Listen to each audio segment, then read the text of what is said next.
Ladies and gentlemen, welcome to the House of Kayfabe.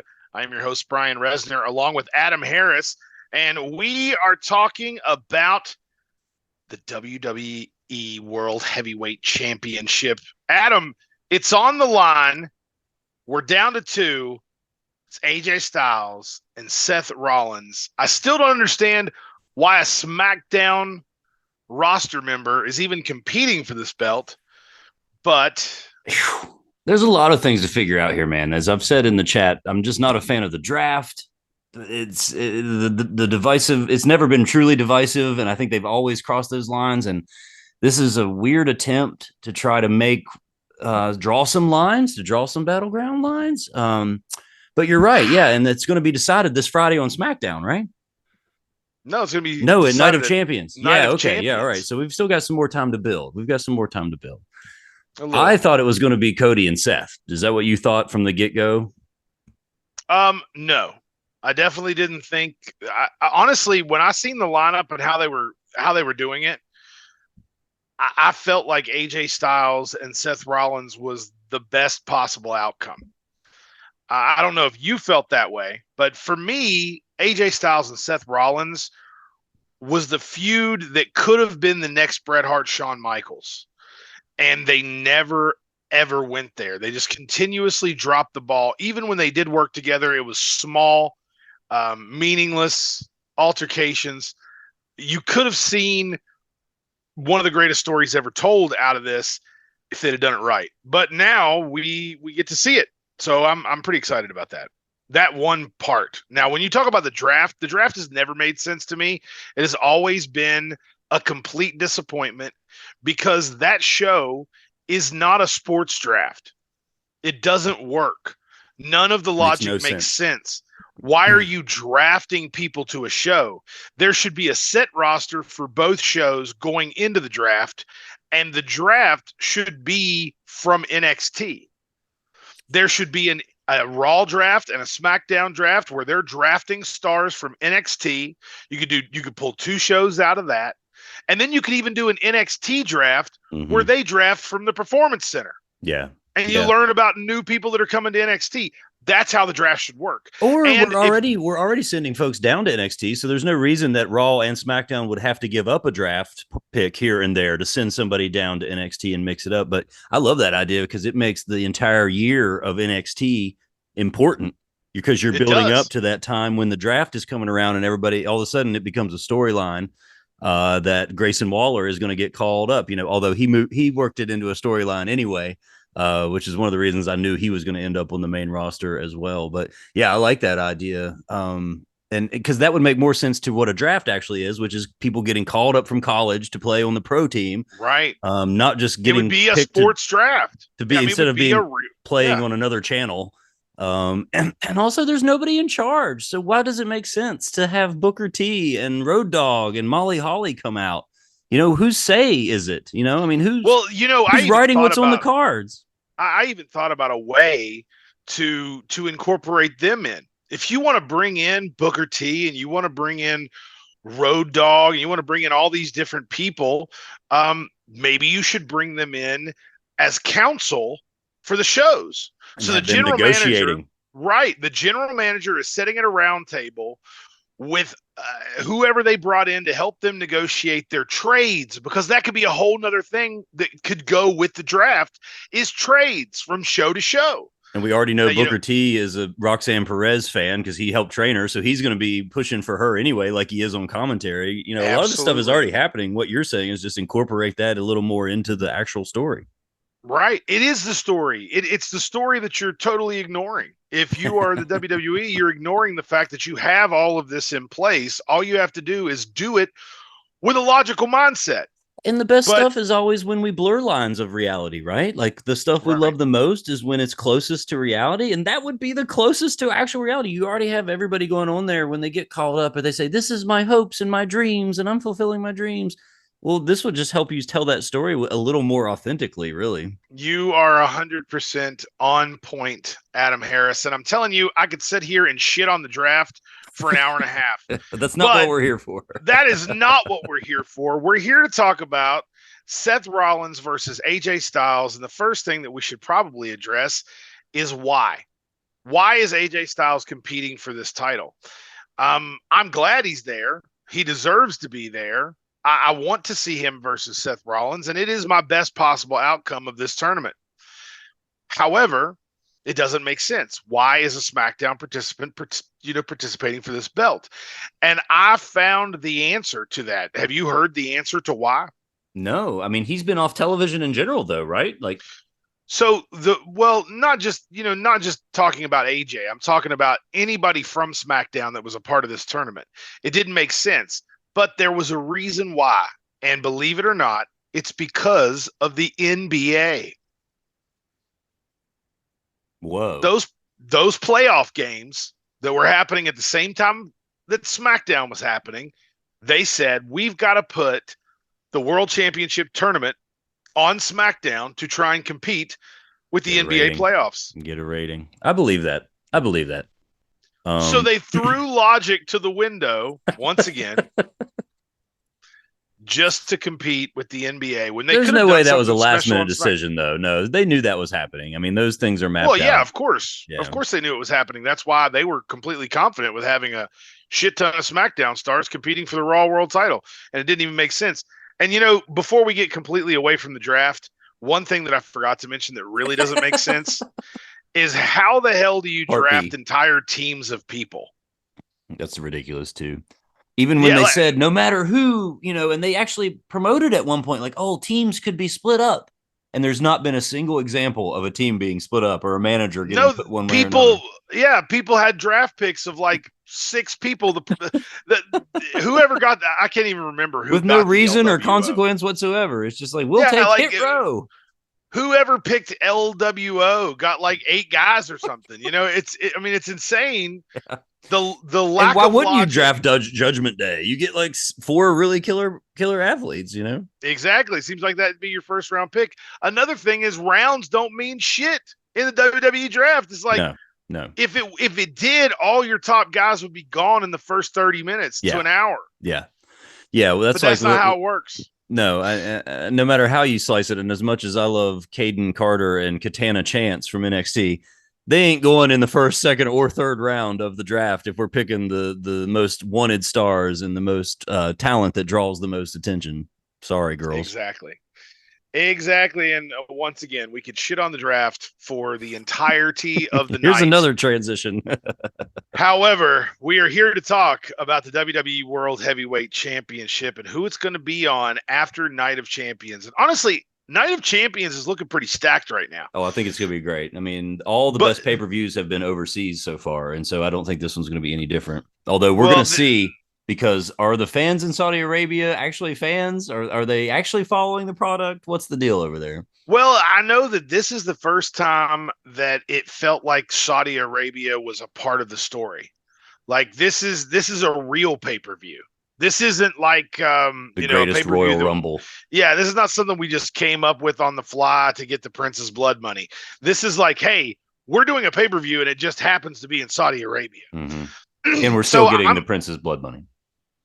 Right, and we're still getting the Prince's blood money. So that it works out good for everyone, including the fans, because the last thing we want is a glorified house show in Saudi Arabia. That no one wants that. Don't give Braun Strowman another green title. We don't want that. Oh, I forgot about that. Yeah, so did everyone else. That big trophy, right? Didn't they have like a big tournament or something? Or was that the greatest battle royal? Yeah, the greatest Royal Rumble. Oh, that ugly Braun Strowman trophy. won and brought out that green strap title. It was the greatest Royal Rumble championship. Oh, Shane McMahon won the trophy. The trophy, yeah, by becoming the greatest wrestler ever or something. Yeah, something. I have no idea. But I like this a lot better. It just it never made any sense, but now we've actually got a real pay-per-view. So I'm excited about the pay-per-view. I think there are a lot of good matches on the pay-per-view, but the one match that really shines above every other match is the Seth Rollins versus AJ Styles match.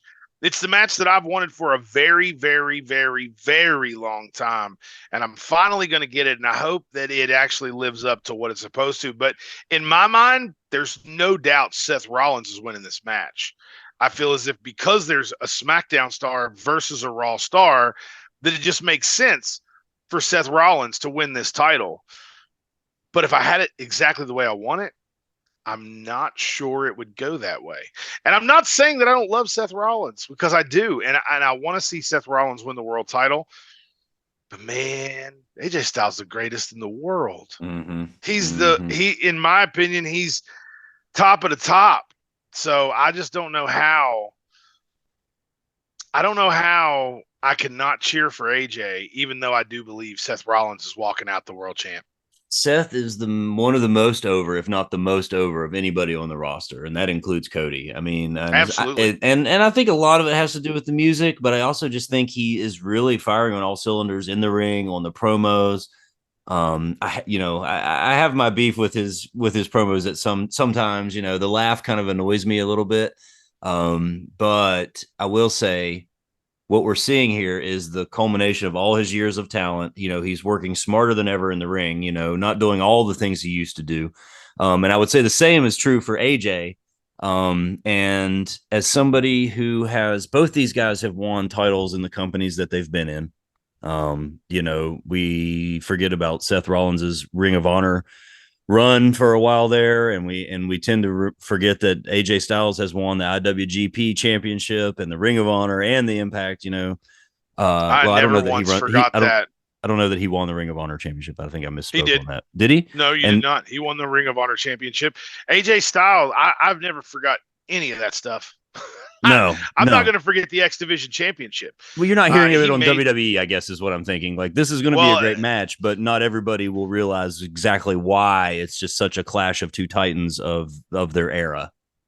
And they're like really close to the same guy at the same time. They're like so different, yet so similar. And this could have potential to be, in my opinion, greatest match of all time. Adam Harris, what would you say the greatest match of all time is? Well, I mean, I've always loved, Hogan and Warrior as a kid. My favorite match of all time has been Bret Hart versus Mr. Perfect, from SummerSlam. That's a good one. Now, I think those are the iconic clashes, tend to be the ones you remember the most. Wow, in my opinion, the greatest match of all time is Bret Hart versus Shawn Michaels in a 60-minute Iron Man match at WrestleMania. Yep. That is my top tier. When I'm comparing matches to say, is this one of the greatest matches of all time? I see how it stacks up to Bret Hart versus Shawn Michaels in the Iron Man match.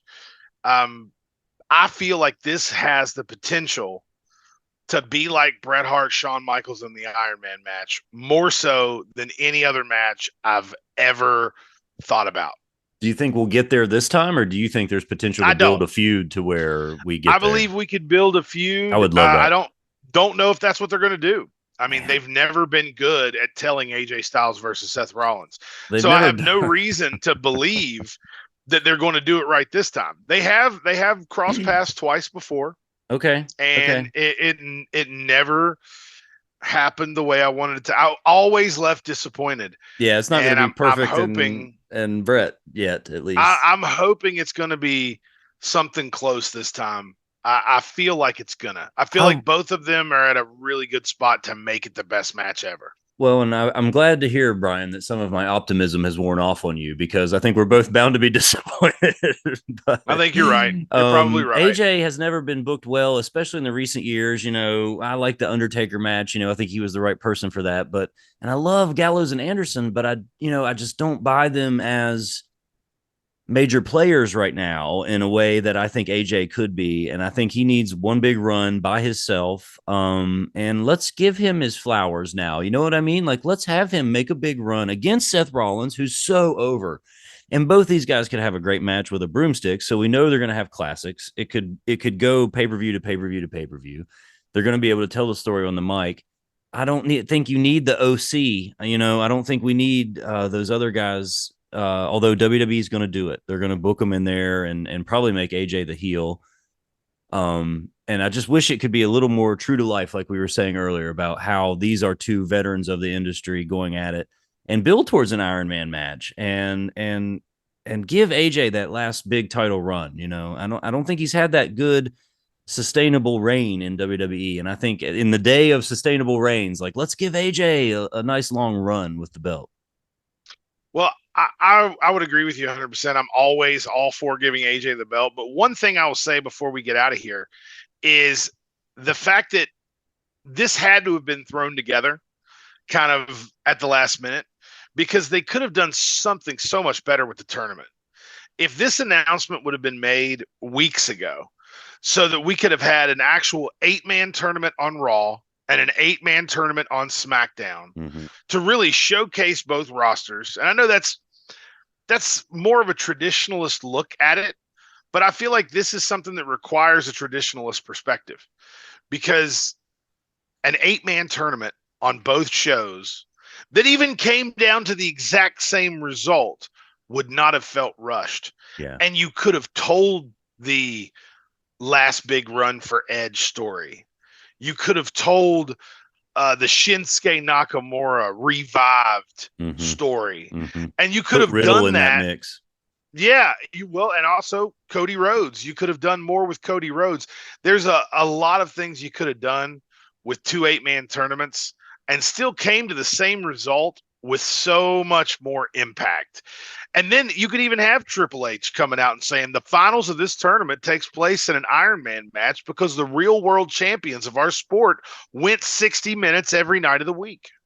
Well, so one more thing before we sign off, though, I want to make sure we talk about Seth Rollins because it was just announced today that he's going to be in a new Captain America movie, right? Or this week, I guess. I don't know if it was today. I must have missed that announcement. So I was completely covered up today, so I did not hear that at all. That's what gives me some hope that I don't know when filming starts. It feels like at this point that means you're going to have to write him off TV at some point.